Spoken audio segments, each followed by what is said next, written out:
Hello student, welcome back to my channel. Student, आज की video बहुत ही ज़्यादा इंपॉर्टेंट आप लोगों के लिए है, क्योंकि इस वीडियो में हम क्लास 10th मैथ के ऐसे मोस्ट इंपॉर्टेंट क्वेश्चन करने वाले हैं जो कि आपको इस वीडियो में अगर आप शुरू से लेकर लास्ट तक देखते हैं। 12 अप्रैल को आप लोगों का पेपर है, सबको मालूम है। तो 12 अप्रैल को पेपर देखिए, सबसे मेन मुद्दा यह है कि कम पढ़ें लेकिन ठोस पढ़ें।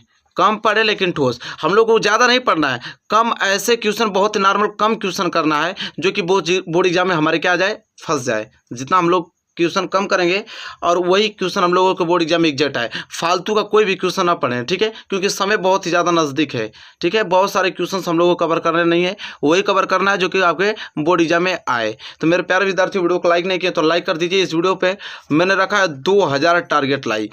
अब आप कहेंगे कि 2000 किस बात का आपने लाइक मान लिया, तो इसलिए हमने मांगा है 2000 लाइक, क्योंकि इस वीडियो जो आप ये वीडियो देख रहे हैं, इसी वीडियो से आपसे कम 10 या 15 नंबर आप लोगों का 70 में क्लियर हो जाएगा। कम से कम 10 या 15, कम से कम 15 नंबर आप लोगों की इसी वीडियो से आप लोगों का क्या हो जाएगा, क्लियर हो जाएगा। तो बताइए, तब 70 में आप लोगों को मैं 15 नंबर क्लियर करा रहा हूँ, तो 2000 लाइक क्या है? तो 2000 लाइक तो मांग ही सकता हूँ। तो चलिए मेरे प्यारे विद्यार्थियों, लाइक कर दीजिए। और आज की वीडियो में देखिए, मेरे पास पेपर है 2019 का, मेरे पास पेपर है मैथ का 2019 का, और इसमें आप लोगों का दीर्घउत्तरीय प्रश्न में आई है। कहाँ पे? दीर्घउत्तरीय प्रश्न में आई है, जो कि यहाँ पे क्वेश्चन नंबर 6 है। ठीक है, और यह देखिए, यहाँ पे 4-4 नंबर के लिए कुछ प्रश्न पूछे गए हैं जो कि बहुत ही ज़्यादा इंपॉर्टेंट है। मेरे प्यारे विद्यार्थी, इन प्रश्नों को रटे जाना, आप लोगों को क्या हो जाना, रटे जाना है। क्या है आपका कि एक नाव की शांत जल में, थोड़ा बड़ा कर दूँ ताकि आपको स्पष्ट दिखे। एक नाव की शांत जल में जो चाल है वो 15 किलोमीटर प्रति घंटा है। नाव धारा की दिशा में 30 किलोमीटर जाने में तथा धारा के विपरीत दिशा में 30 किलोमीटर वापस लौटने में कुल 4 घंटा 30 मिनट में पूर्ण करता है। धारा की चाल ज्ञात कीजिए। यह जो क्वेश्चन मेरे प्यारे विद्यार्थी वेरी वेरी मोस्ट आईएमपी प्रश्न है, इसको तो आपको किसी कीमत पे एकदम रट जाना है आपको। ठीक है, चलिए इस क्वेश्चन को हम लगाएंगे और आराम से आप लोगों को एक्सप्लेन करके समझाने की कोशिश करूंगा। और ये तो प्रश्न आपको 100% मैं आप लोगों को बताता हूँ कि 100% आपको 2022 बोर्ड एग्जाम में पूछा जाएगा। ये वाला प्रश्न है, ठीक है, बहुत ज़्यादा आईएमपी प्रश्न है। तो चलिए देखते हैं कैसे होगा। तो एक नाव की शांत जल में चाल 15 किलोमीटर प्रति घंटा है। ठीक है, चलिए पहले जो दिया उसको लिखेंगे। हमें क्या दे रखा है कि दिया है। इस प्रश्नों को थोड़ा सा भी इग्नोर नहीं करना, पूरा का पूरा प्रश्न आपको अच्छे तरीके से आना चाहिए। दिया है शांत जल में नाव की चाल, शांत जल में नाव की चाल क्या दे रखा था कि शांत जल में नाव की जो चाल है वो कितना दे रखा भाई, 15 किलोमीटर प्रति घंटा है। कितना? 15 किलोमीटर प्रति घंटा है। ठीक है, ये चीज दिया है। धारा की चाल तो हमको मालूम है नहीं कि धारा की चाल कितना है, तो नाव की चाल है ना, कि शांत जल में नाव की चाल कितना है। धारा की चाल मालूम है नहीं, हम लोग मान लेंगे कि धारा की चाल, क्या आप लिखेंगे, माना धारा की चाल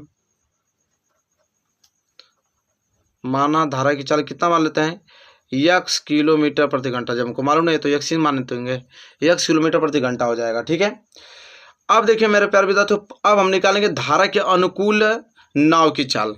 धारा के अनुकूल का मतलब कि जिधर धारा बह रही है उधर नाव भी जा रहा है, तो उस समय उसकी चाल कितनी होगी। तो लिखेंगे धारा के अनुकूल नाव की चाल, धारा के अनुकूल नाव की जो चाल है यहाँ पे, तो धारा के अनुकूल नाव की चाल, जिधर धारा बह रहा है मेरे प्यारे विद्यार्थी, जिधर धारा बह रहा है उधर आपकी नाव भी उधर ही आप ही तैर रहे हैं, तो दोनों की चाल क्या होती है, आपस में जुड़ जाती है। ठीक है, क्योंकि स्पीड दोनों का जुड़ जाता है। तो धारा के अनुकूल जो नाव की चाल होगी वो कितना हो जाएगा, 15 + x किलोमीटर प्रति घंटा। ठीक है, दोनों की चाल जुड़ गया। अब देखिए, अब धारा के हम विपरीत नाव की चाल निकालेंगे कि धारा इधर बह रही है, आप उसके विपरीत साइड बह रहे हैं, तो उस समय आपकी चाल क्या होगी। तो लिखेंगे धारा के विपरीत नाव की चाल। वेरी वेरी मोस्ट इंपॉर्टेंट है क्वेश्चन, इसको तो एकदम आपको रट जाना है। धारा के विपरीत नाव की जो चाल होगी वो घट जाएगी, तब 15 में से हम क्या करेंगे, x को घटा देंगे, तो 15 - x किलोमीटर प्रति घंटा हो जाएगा। ठीक है, चलिए यहाँ तो कोई दिक्कत नहीं, क्योंकि जब धारा की विपरीत दिशा में चाल हमेशा घट जाती है और धारा के अनुकूल दिशा में जो चाल होती है हमेशा जुड़ जाती है। तो यही काम तो हमने किया और कुछ हमने दिमाग कुछ लगाया नहीं है। ठीक है, चलिए अब हम यहाँ पे निकालेंगे कि अगर धारा के अनुकूल तब जा रहा है तो उसमें कितना समय लेगा, और जब धारा के विपरीत दिशा में आ रहा है तो कितना समय लेगा। तो लिखेंगे कि धारा के दिशा में जाने में लगा समय,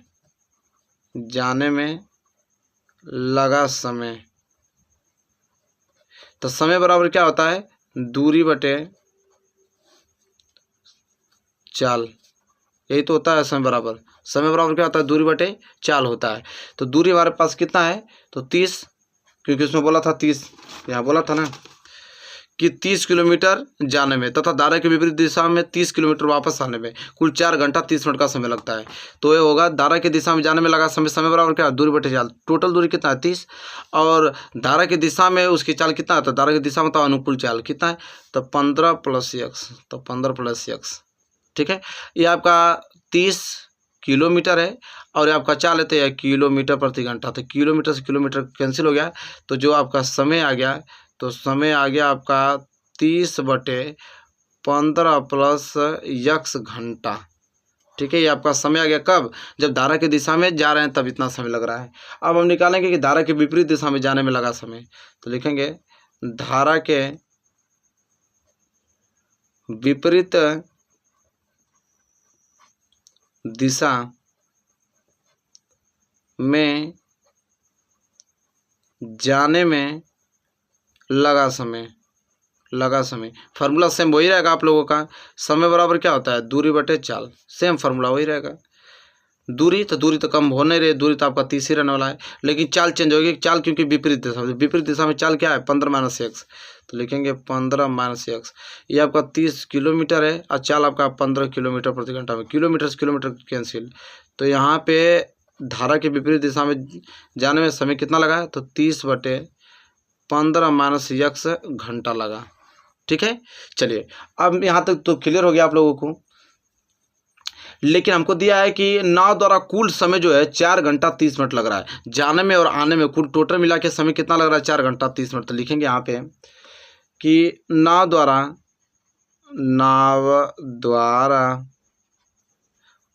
कुल लिया गया समय, तो नाव द्वारा कुल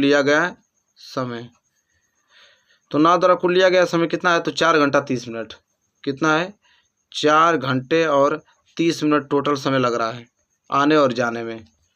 तो इसको अगर चेंज कर देंगे तो हो जाएगा आपका 4 घंटे और 30 मिनट को घंटा में चेंज करेंगे तो 30 बटे कितना हो जाएगा, 60। ठीक है, तो घटा देंगे 60 कम 60, 30 कम 30, 30 दूनी के 60, 4 + 1/2, इसका मतलब कि 2 चौको 8, 1 9/2 घंटा। कितना आ गया, 9/2 घंटा आ गया। ठीक है, यहाँ तक किसी को डाउट नहीं होना चाहिए। इसके बाद देखिए क्या करेंगे, हम हल कर देते हैं। इसके बाद लिखेंगे प्रश्नानुसार। प्रश्न हमसे क्या बोला है, चलिए प्रश्न को पहले पढ़ते हैं। तो देखिए, एक नाव की शांत जल में जो चाल 15 किलोमीटर प्रति घंटा है, नाव धारा की दिशा में 30 किलोमीटर जाने में तथा धारा की विपरीत दिशा में 30 किलोमीटर वापस आने में 4 घंटा 30 मिनट में पूर्ण समय लगता है। तो धारा की चाल ज्ञात कीजिए। तो ये तो पूछा है धारा की चाल। तो सबसे पहले टोटल समय इतना लगा है, तो हम इसके समय देखिए, धारा के अनुकूल जाने में समय और धारा के प्रतिकूल मतलब विपरीत दिशा में जाने में लगा समय, इन दोनों समय का योग जो है टोटल इस समय के योग के बराबर होगा। ठीक है, क्योंकि पूरा समय तो ये लग रहा है। तो लिखेंगे यहाँ पे प्रश्नानुसार, आपने लिखा है प्रश्नानुसार यहाँ पे नीचे, प्रश्नानुसार 30 और बटे में कितना घंटा लग रहा था, 15 + x घंटा, और विपरीत दिशा में आने में कितना समय लग रहा था, 30/15 - x घंटा। अब इन दोनों का योग कितना दिया है आपका, 9/2 घंटा, तो इतना घंटा लग रहा है। ठीक है, चलिए अब यहाँ से हल कर लेंगे आसानी से। तो चलिए हल करते हैं। यहाँ पे काम करेंगे, 30 यहाँ पे भी, 30 यहाँ पे भी है, 30 कामन ले लिया जाए। तो 30 जैसे हम यहाँ पे कामन ले लेते हैं तो 30 कामन हो गया, तो यहाँ पे 1 बच गया ऊपर, और नीचे बच जाएगा आपका 15 + क्या बच गया, x, बीच में आपका प्लस, यहाँ से 30 कामन तो 1 बच गया, नीचे बच गया 15 - x, कोष्टक हो गया आपका बंद, बराबर 9 क्या हो गया, 2 हो गया। ठीक है, इसके बाद करेंगे आपका 30 ऐसे रहने देते हैं, ये अंदर वाला पार्ट सॉल्व कर देते हैं। एलसीएम कितना हो जाएगा, एलसीएम हो जाएगा 15 + x और हो जाएगा आपका 15 माइनस एक्स। तो 15 प्लस एक्स है, 15 प्लस एक्स कैंसिल, बच गया 15 माइनस एक्स। अब 15 माइनस एक्स गुणा 1 में होगा तो हो जाएगा आपका 15 माइनस एक्स, बीच में आपका plus 15 minus x, 15 minus x cancel, बच गया 1, 1 का गुणा करेंगे इसमें तो इतना आएगा 15 प्लस एक्स आएगा। कोष्ठक हमने बंद कर दिया, बटे में 9/2 घंटा लग रहा है। ठीक है, अब यहाँ पर हल करेंगे तो 30। अब देखिए माइनस एक्स है प्लस एक्स कैंसिल, 30 और 15 कितना हो जाएगा 30। ठीक है, और बटे में आपका क्या हो जाएगा, देखिए ए प्लस बी और ए माइनस बी, देखिए ए प्लस बी और ए माइनस बी तो क्या होता है ए स्क्वायर माइनस बी स्क्वायर। ए स्क्वायर मतलब कि 15 का स्क्वायर मतलब 225 माइनस बी स्क्वायर मतलब कि क्या हो जाएगा एक्स का स्क्वायर हो जाएगा। ठीक है, और बराबर यहाँ पे क्या दे रखा है 9/2 घंटा दे रखा है। ठीक है, गुणा करेंगे तो 30 में 30 को गुणा कर देंगे तो ऊपर हो जाएगा आपका 900 और नीचे हो जाएगा आपका 225 और माइनस के एक्स स्क्वायर और बराबर क्या हो जाएगा 9/2। ठीक है, इसे हल करेंगे तो कितना हो जाएगा 225 को गुणा तब 9 में करेंगे तो यहाँ पे कितना हो जाएगा 9 5 45, हाथ से लगा 4 और 9 दूनी क्या 18, 4 22 को 2, हाथ से लगा 2, 9 दूनी क्या 18, 18 2 20, 2000 कितना हो जाएगा 25। ठीक है, 2025 आ गया और माइनस के ये हो जाएगा आपका 9 एक्स स्क्वायर हो जाएगा। ठीक है, और बराबर 9 दूनी क्या 1800। ठीक है, इतना गया। अब इसे हल कर लेते हैं तो हो जाएगा आपका माइनस के 9 एक्स स्क्वायर बराबर 1800। अब ये प्लस 2025 से उधर भेज दूंगा तो माइनस के 2000 क्या हो जाएगा 25, तो हो जाएगा माइनस के 9 एक्स स्क्वायर बराबर, यहाँ से घटा देते हैं तो कितना हो जाएगा 5 2 18 2 225 आ जाएगा, माइनस के 225 तो माइनस माइनस कैंसिल। अगर मैं एक्स स्क्वायर की वैल्यू निकालूँ तो एक्स स्क्वायर बराबर क्या हो जाएगा 225 बटे क्या हो जाएगा आपका 9 हो जाएगा। ठीक है, घटा देते हैं तो एक्स स्क्वायर बराबर क्या हो जाएगा 9 दूनी का 18, बच जाएगा 4 45, 9 5 45 25 हो जाएगा। यहाँ एक्स की वैल्यू निकालूँ तो करड़ी में क्या हो जाएगा 25, वो भी प्लस माइनस, तो यहाँ पे आप साइड में तो एक्स बराबर क्या हो जाएगा +5 और एक्स बराबर -5, तो -5 तो होगा नहीं, एक्स बराबर क्या लेंगे +5 लेंगे।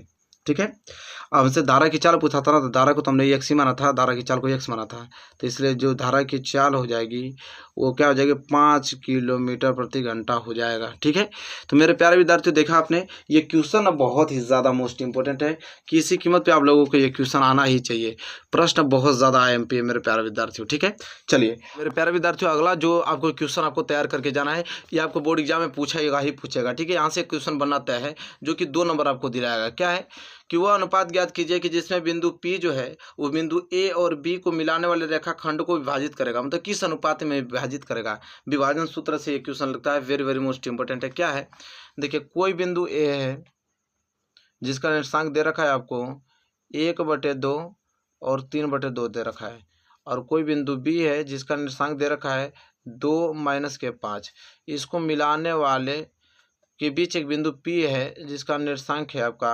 3/4 और 5/12। कह रहा कि इस रेखाखंड को किस अनुपात में विभाजित करेगा, किस अनुपात में विभाजित करेगा। ठीक है, तो यहाँ पे सबको मालूम है कि विभाजन सूत्र क्या होता है, x बराबर, तो क्या होता है x बराबर कि m1 x2 plus m2 x1 और बटे क्या होता है m1 प्लस m2, यही तो होता है सिंपल।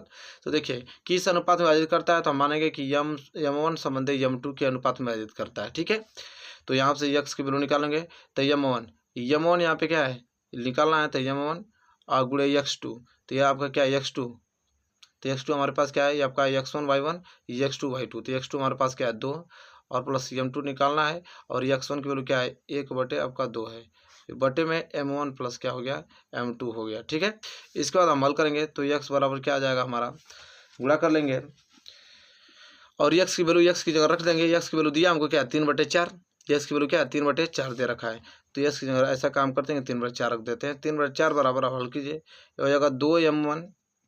ठीक है, और प्लस इसको गुणा हो जाएगा तो हो जाएगा m2 प्लस क्या हो जाएगा 2, और बटे में क्या हो जाएगा m1 प्लस क्या हो जाएगा m2 हो जाएगा।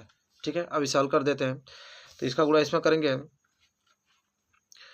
तो 3 का गुणा इसमें करेंगे तो हो जाएगा 3m1 प्लस 3m2 हो जाएगा। ठीक है, और इसको गुणा इसमें करते हैं तो कितना हो जाएगा 2 चौको 8m1 प्लस इसको गुणा इसमें गुणा करेंगे तो 2 दूनी के 4 और 2 को गुणा m2 में होगा तो हो जाएगा 2m2 हो जाएगा। ठीक है, तो हल करेंगे तो हो जाएगा 3m1 और माइनस के 8m1 बराबर 2m2 और प्लस इधर जाएगा तो क्या जाएगा -3m2। तो यहाँ से बच जाएगा -5m1 बराबर, यहाँ से बच जाएगा -m2 सिर्फ बच जाएगा। तो माइनस से माइनस कैंसिल, बच गया आपका 5m1 बराबर m2 बच गया। ठीक है, तो m1 इस m2 को मैं यहाँ लाऊंगा तो यहाँ क्या बच जाएगा 1, और ये 5 गुणा में उधर जाएगा तो भाग में हो जाएगा। तो क्या हो जाएगा m1 बटे m2 1/5, तो ये अनुपात हुआ। तो m1 संबंध m2 के अनुपात क्या हो जाएगा 1/5। मतलब कि वो जो p है वो किस अनुपात में विभाजित करेगा, तो 1/5 के अनुपात में इसको क्या करेगा, विभाजित करेगा।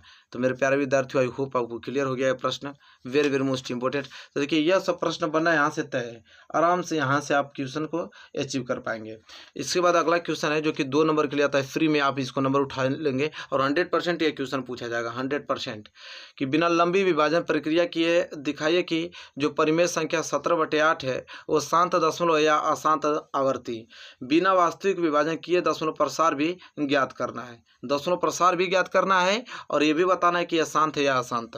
तो चलिए इसको हल कर लेते हैं। हमने आप लोगों को बताया था कि जैसे हमको दिया है कि 17/8, हमको करना है इसको शांत बताना है कि शांत होगा अशांत। तो हम सबसे पहले किसको देखेंगे, हर को। हर हमारे पास 8 है, 8 का अभाज्य गुणनखंड तोड़ेंगे तो 2 चौको 8 और 2 दूनी के 4 और 2 एकम 2। तो देखिए जो हर हमारा 8 है इसको मैं क्या लिख दूंगा 2 पे पावर 3। 2 पे पावर 3 का मतलब ये तो 2 पे पावर m का रूप का है, तो 2 पे पावर m का रूप का है तो मतलब शांत है। क्या है, शांत है। जानते हैं आप लोग ना कि यदि हर 2 पे पावर m गुणे 5 पे पावर n इस रूप का आ जाए, या तो अकेले 2 पे पावर m रूप का आ जाए, या तो अकेले 5 पे पावर n का रूप का आ जाए, तो हमेशा कहलाता है शांत। तो देखिए अकेले 2 पे पावर m का रूप का आया तो शांत हो जाएगा। ठीक है, तो ये तो अब शांत आपको बताना है। ये फिर करा है कि बिना वास्तविक विभाजन किए इसका दशमलव प्रसार भी ज्ञात करना है। दशमलव प्रसार कैसे ज्ञात होगा, हमको दिया है 17/8, तो हमने अभी देखा है कि 17/8 को हम क्या लिख सकते हैं 2 पे पावर 3, हमने 2 पे पावर 3 लिख सकता हूँ। अब मैं क्या करूँगा कि इसको 10 बनाने के लिए 5 पे पावर 3 का गुणा नीचे कर दूंगा और 5 पे पावर 3 का गुणा ऊपर कर दूंगा, तो ऊपर हो जाएगा 7 गुणे 5 पे पावर 3 का मतलब कि 125, और बटे में ये क्या हो जाएगा आपका घात अगर सेम है तो ये आधार गुणा हो जाएगा, तो 5 दूनी के 10 और घाते जुड़ जाएंगी ऊपर एक साथ, तो हो जाएगा आपका 17 5 85, 80 लगा आपका 8, 17 दूना के कितना होता है 34, 34 और 8 42 को 2 80 लगा बच गया 4, 17 दूनी के 17 कम 17, 17 4 कितना हो जाएगा 21, 2125 और नीचे 10 पे पावर 3 का मतलब क्या हो जाएगा 1000। 1000 का मतलब कि यहाँ पे क्या हो जाएगा आपका 1 2 3 2.125, इसका दशमलव प्रसार आ जाएगा। ठीक है, तो मेरे प्यारे विद्यार्थियों आई होप आपको क्लियर हो गया होगा, कोई भी डाउट आप लोगों को नहीं होगा। ठीक है, तो ये भी क्वेश्चन आप लोगों को नॉर्मल आता है और यहाँ से आप कितने नंबर 2 नंबर यहाँ से अचीव कर पाएंगे। ठीक है, तो ये सब क्वेश्चन बना है। बहुपद देखिए अगला बहुपद तो इस बार आप लोगों का सिलेबस है नहीं, तो बहुपद को क्या किया जाएगा हटा दिया गया। देखिए बहुविकल्पीय में छोटे छोटे क्वेश्चन आपको 2022 बोर्ड एग्जाम पक्का देखने को मिलेगा, 100% देखने को मिलेगा। कि हमको दिया है कि साइन 27 अंश और बटे कॉस 63 अंश का वैल्यू कितना होगा, तो हमेशा इसका वैल्यू 1 आएगा।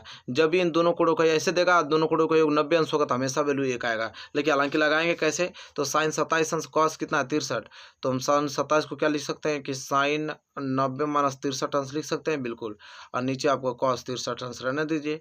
तो हो जाएगा साइन 90 - थीटा कॉस थीटा, तो साइन 90 - 63 अंश क्या हो जाएगा कॉस 63 अंश, और नीचे आपका क्या है कॉस 63 अंश, कैंसिल हो गया, कितना बच गया 1, तो इसका क्या आंसर आ जाएगा 1 आ जाएगा। ठीक है, देखिए मेरे प्यारे विद्यार्थियों ये जो क्वेश्चन आप लोगों का है 1 नंबर का है, ये आपको जरूर से पूछा जाएगा। ठीक है, इस प्रकार के प्रश्न 100% बनते हैं। अभी बहुत ही ज़्यादा सिंपल भी होता है। अभी फिगर आपको दिया है, लिखा है चित्र में कि यदि AO बटे में OC और BO बटे में OD बराबर 1/2, तो AB बराबर 5 सेंटीमीटर हो तो DC इसका वैल्यू पूछा गया, DC बराबर क्वेश्चन मार्क। तो सबको मालूम है कि ये जो अनुपात होता है समानुपातिक होता है। जैसे AO बटा में क्या दिया है OC बराबर हमको क्या दिया है BO बटे में क्या दिया है OD, तो हम क्या रहेंगे कि AB बटे में क्या हो जाएगा DC हो जाएगा, AB बटे में क्या हो जाएगा DC हो जाएगा। अब इतना का वैल्यू तो हमको आगे से दे रखा है 1/2, तो 1/2 बराबर क्या हो जाएगा AB बटे DC, तो 1/2 AB का वैल्यू कितना दे रखा है 5 दे रखा है, हमको DC का वैल्यू निकालना है। तो आराम से DC का गुणा 1 में होगा तो DC बराबर 5 का गुणा 5 और 5 दूनी के 10, तो DC बराबर क्या आ जाएगा 10 आ जाएगा। ठीक है, तो देखिए DC की वैल्यू क्या आ जाएगा 10 आ जाएगा। तो यहाँ से हम आसानी से इसको हल कर पाएंगे, 1 नंबर हमें मिल भी जाएगा। ठीक है, चलिए आगे देख लेंगे यहाँ पे। तो आगे यहाँ पे क्वेश्चन बहुत ज़्यादा नॉर्मल है, इस क्वेश्चन को तो छोड़ ही देंगे और यहाँ से तो आप क्वेश्चन आराम से कर पाएंगे कि एक घड़ी की मिनट की सुई 8 सेंटीमीटर लंबी है, 5 मिनट में की गई 5 मिनट की सुई द्वारा बनाए गए त्रिज्यखंड का क्षेत्रफल ज्ञात कीजिए। तो देखिए इसका मतलब कह रहा है कि ये आपका घड़ी है जिसकी त्रिज्या आपका 8 सेंटीमीटर है, 5 मिनट में। तो अगर देखिए 60 मिनट में एक पूरा चक्कर लगा लेता तो 60 मिनट में मतलब 360 अंश का कोण कवर कर देता है। तो 1 मिनट में कितना अंश का कोण कवर करेगा, 6 अंश का। तो 5 मिनट में कितना अंश का कोण, 30 अंश का। अब हमको त्रिज्यखंड का क्षेत्रफल क्या होता है, पाई आर स्क्वायर बटे 360। ठीक है, थीटा बटे 360 पाई आर स्क्वायर, यही तो होता है। थीटा हमारे पास कितना है 30 अंश और नीचे आपका 360। ठीक है, पाई को पाई रहने देते हैं, आर त्रिज्या हमारा आर ही है तो आर स्क्वायर। अभी कट जाएगा कितना बार में, 1 0 से 1 0 कट गया, 3 कम 3 3 6 12 बार में कट गया। ठीक है, तो 12 बार में कट गया तो इसको कैसे लिख सकते हैं हम, पाई आर स्क्वायर बटे कितना 12 दिया है क्या, तो पाई आर स्क्वायर बटे 12। देखिए ऑप्शन बी क्या हो जाएगा इस क्वेश्चन का राइट आंसर हो जाएगा। ठीक है, और ये क्वेश्चन तो बहुत ज़्यादा नॉर्मल है, इसको तो तुरंत आप लगा लेंगे। चलिए इसमें करना क्या है, इसमें तो सिर्फ आपको वैल्यू रखना है। जैसे 2 गुणे 10 60 इसका वैल्यू क्या होता है करड़ी में 3, तो करड़ी में 3 और बटे 1 माइनस 10 60 नहीं 10 30 अंश है ना, 10 30 अंश होता है 1 बटे कड़ी में 3। तो जगह 1 बटे कड़ी में 3, 2 गुणे 1 बटे कड़ी में 3, 1 माइनस 10 30 मतलब 1 बटे कड़ी में 3 का क्या हो जाएगा होल स्क्वायर। तो सिंपल हो जाएगा 2 गुणे कड़ी में 3 ऊपर बच गया, नीचे क्या हो जाएगा 1 माइनस 1 का स्क्वायर 1 कड़ी में 3 का स्क्वायर 3। तो ऊपर हो गया 2 कड़ी में 3 और नीचे क्या हो जाएगा 3 कम 3 3 में से एक जाएगा तो क्या हो जाएगा 2 बटे 3। तो यहाँ पे हो जाएगा 2 बटे 2 कड़ी में 3 भाग है तो गुणा में, तो कड़ी में 3 अरे 3 ऊपर चल जाएगा 2 नीचे, तो 2 से 2 कैंसिल। अब इस 3 को मैं क्या लिख सकता हूँ, इस 3 को मैं लिख सकता हूँ क्या कड़ी में 3 गुणे कड़ी में 3 और नीचे आपका क्या कड़ी में 3 कैंसिल, क्या बच जाएगा कड़ी में 3। ठीक है, अब कड़ी में 3 बच गया ना। अब कड़ी में 3 किसकी वैल्यू होता है, तो कड़ी में 3 किसकी वैल्यू होता है कॉट 60 अंश का शायद। तो ऑप्शन 4 क्या हो जाएगा राइट आंसर, क्योंकि कॉट 60 अंश का वैल्यू क्या होता है कड़ी में 3 होता है। ठीक है, तो देखिए इस प्रकार के क्वेश्चन बनता है और आराम से इन क्वेश्चनों को आप लगा पाएंगे। ठीक है मेरे प्यारे विद्यार्थियों, चलिए तो यहाँ से क्वेश्चन बनना तय है। और देखिए ये क्वेश्चन बनेगा जरूर, आपको 2000 जरूर से बनेगा ये वाला क्वेश्चन कि किसी पूर्णांक के m के लिए प्रत्येक धनात्मक समपूर्णांक किस रूप का होगा। प्रत्येक धनात्मक समपूर्णांक किस रूप का होगा, तो किस रूप का होगा 2m के रूप का होगा। किस रूप का 2m के रूप का होगा। ठीक है, तो यहाँ से छोटे छोटे क्वेश्चन आपको बनना तय है और यहाँ से आपको बन भी जाएगा और आराम से यहाँ से इस वीडियो से आपने 4-5 क्वेश्चन आपने पक्का कर लिया मेरे प्यारे विद्यार्थियों। और देखिए ये क्वेश्चन हमने कल अभी सिद्ध करके आपको दिखाया था, तो सिद्ध करने की जरूरत नहीं है मुझे। ठीक है, कि सिद्ध कीजिए कि कड़ी में 2 एक अपरिमेय संख्या है, यहाँ से भी 2 नंबर आप लोगों का पक्का हो जाएगा। और यहाँ से 2 नंबर 100% यहाँ तो बनने वाला तय है। कड़ी में 5 दे दे, कड़ी में 2 दे दे, चाहे 3 प्लस कड़ी में 2 दे दे, यहाँ से प्रश्न बनना तय है। ठीक है, चलिए मेरे प्यारे विद्यार्थी ये क्वेश्चन तो आप आसानी से कर पाएंगे। सिद्ध कीजिए कि रैखिक समीकरण युग्म जो दोनों दिया संगत है, अगर संगत है तो वह जगुणन विधि से इसको हल करना है। संगत का मतलब समझ रहे हैं, 2 ही कंडीशन में संगत होता है, या तो रेखाएं प्रतिच्छेदित होंगी या तो आप लोगों की रेखाएं समपाती होंगी, तभी आपका संगत होगा। तो इन दोनों कंडीशन में प्रतिच्छेदित का साइन क्या होता है कि a1 बाटा a2 जो है वो बराबर नहीं होता है b1 बाटा b2 के। ठीक है, प्रतिच्छेदित रेखा होता है। संपाती रेखा के क्या होता है कि a1 बाटा a2 बराबर होता है b1 बाटा b2 के, भी बराबर होता है c1 बाटा c2 के। इन दोनों से तुलना कर लीजिएगा, इन दोनों में अगर कोई आएगा तो संगत है। तो संगत अगर हो जाएगा तो फिर इससे वह जगुणन विधि से इसको हल कर दीजिएगा, इसका हल निकाल लीजिएगा। और असंगत हुआ तो कोई बात नहीं, असंगत में हल थोड़ी निकालना है इसको। ठीक है, तो चलिए मेरे प्यारे विद्यार्थियों आई होप आपको क्लियर हो गया होगा। तो देखिए इस वीडियो से आपने बहुत सारे क्वेश्चन कवर करा लिया है और यहाँ से कम 15 नंबर आपने क्लियर कर रखा है। 15 नंबर तो यहाँ से इस वीडियो से आपको पक्का ही है। ठीक है, 15 नंबर आराम से कर पाएंगे। तो मेरे प्यारे विद्यार्थियों वीडियो कैसी लगी बताइए, वीडियो अच्छी लगी तो प्लीज़ लाइक कीजिएगा और चैनल पर नया है तो चैनल को सब्सक्राइब करके बेल आइकन को प्रेस कर लीजिए। मिलेंगे एक प्यारे से नेक्स्ट वीडियो में, तब तक के लिए धन्यवाद। इसी तरह 10 नंबर 15 नंबर 20 नंबर करते करते पूरा का पूरा आप लोगों का 70 में 70 मार्क्स क्लियर करा दूंगा।